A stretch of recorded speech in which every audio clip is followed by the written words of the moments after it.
La stânga este biblioteca universitară. The main university library, biblioteca universitară.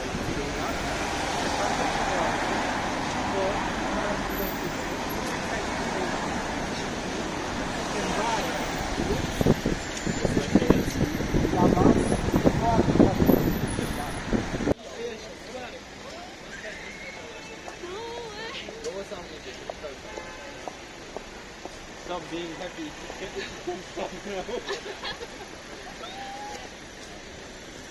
A very old and very beautiful church of the Right Orthodox Church.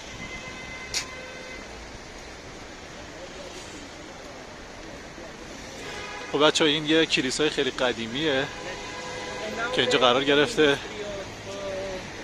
این ساختمون هم یه ساختمون خیلی معروفه که رئیس جمهور قبلیشون یعنی رهبر قبلی که مال کمونیستا بوده اینجا سخنرانی میکنه و مردم همینجا شورش میکنن و خلاصه اون فردم فرار میکنه و میره. کلی ساختمون قدیمی اینجا بود که بهمون نشون دادن و الان داریم میریم که ببینیم دیگه چه چیزایی رو قراره که ببینیم. با من همراه باشید و امیدوارم که از دیدن این ویدیو لذت ببرید. خلاصه لایک و کامنت هم یادتون نره.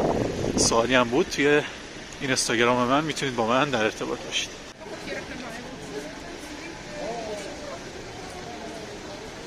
خب بچه ما همچنان قدم زنان داریم حرکت میکنیم بریم سمت یه بازاری هست که مثل این که بهش میگن بازار کریسمس.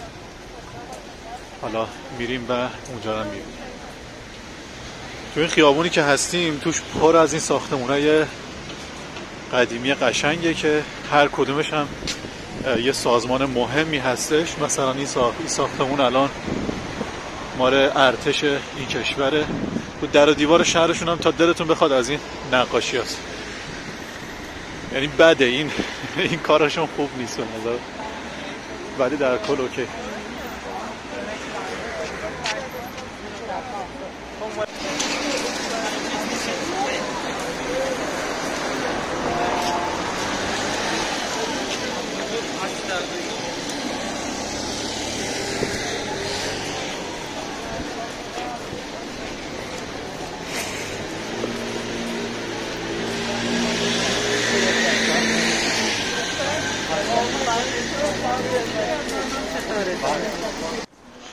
بچه ها اومدیم سمتی که موزه ملی کشور رومانی هست. این ساختمون موزه است، خیلی ساختمون بزرگیه. حالا شاید تو ویدیو درست یه نفر بیاد از بغلش رد چه متوجه میشه. روبروش هم یه ساختمون دیگه است، بغلش هم اون طرفش کنارش یه دونه کلیسای قدیمی بود. کلا تو این راسته خیلی از این مدل ساختمونا هست که درباره کشور رومانی هست و شهر بخارست. اسم این خیابون هم هست کالا ویکتوریایی، اسمشو درست بگم کالا ویکتوریایی هست که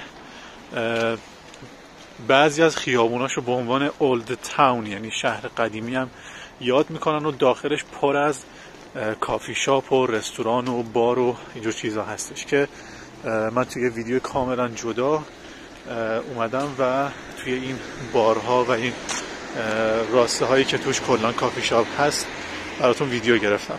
یه ذره از دوستامم عقب موندم و خلاصه باید سعی کنم سریعتر خودمو برسونم.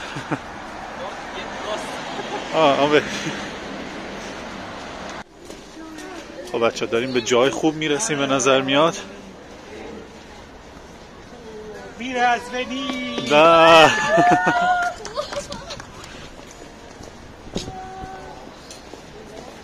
Dragii mei, mergem mai întâi să bem un ceai, da? Eu vă invit la ceai, da? Ceaiul este din partea mea pentru voi. Da? Și apoi, dacă voi doriți să cumpărați altceva... Mulțumim.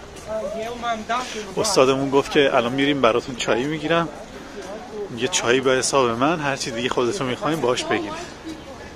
آره دیگه. ایشون که جلوتر از همه است استاد زبانمونه، گرامر رو درس میده. به جرئت میتونم بگم بهترین استاد زبانیه که من تا حالا دیدم. فوق العاده.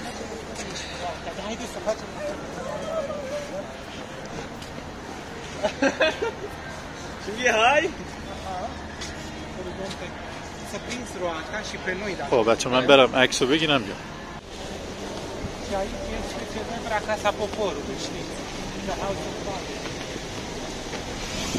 خب داریم میریم وارد بازار کریسمس بشیم که اینجا راه اندازیش کردن و این دوستمون محمدین ازبکه، بعد از سگ میترسه. سگ میبینه وای میسته.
خب دوستان ما اومدیم توی یه بازاری که مربوط به کریسمسه. بعد اینجا خوراکی های مختلفی هست، چایی هست، کیک هست، بیشتر اینجور چیزا هستش که گذاشتم برای فروش. دوستای من و استادمون هم اینجاست.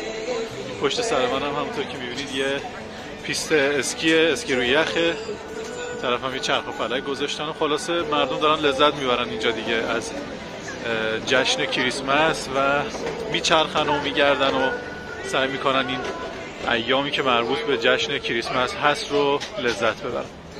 به نظرم خیلی باحاله و حال هواش یکم شبیه به عید نوروز خودمونه، فقط با این تفاوت که توی نوروز به نظرم خیلی مردم مشغله هاشون زیاده و اینجا چیزی که اصلا نمیبینی نگرانی و استرس مردمه. خیلی حالشون خوبه، آرومترن، شادترن، دغدغه انگار ندارن و انقدر بی دغدغه است که بعضی وقتا حوصله سربر میشه به نظر من. یعنی سرسام آور بودن ایران برای ما ایرانی‌ها انگار که به مرور زمان تبدیل به یک عادت میشه. پشت سر منم اینجا یه ساختمون خیلی معروف و قدیمی هست که مربوط به یه جورایی ساختمون مجلسشونه و خیلی معروفه و این بازار رو هر سال روبروی این ساختمون ایجاد میکنن که مثلا اون بار سیاسی داستانم به قول معروف رعایت کرده باشه. خلاصه اینکه استادمونم البته گفت چای، هرچی اصرار کرد بچه‌ها چای بگیرن کسی نگرفت، چون بچه‌ها گفتن که استاد چون میخواد پول بده قبول نکردن و گفتن هر کسی خودش حساب میکنه و حالا داریم میچرخیم دیگه. فعلا داریم قدم میزنیم توی بازار تا ببینید چه خبره. با من همراه باشید.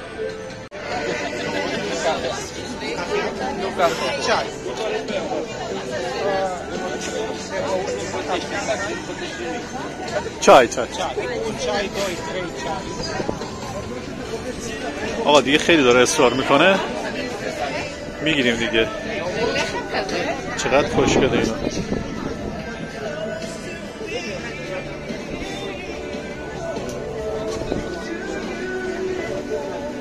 چه مای فاج محمدی؟ ایتلی چیز کیک و کیک. اینا کیک الیزا. اوکی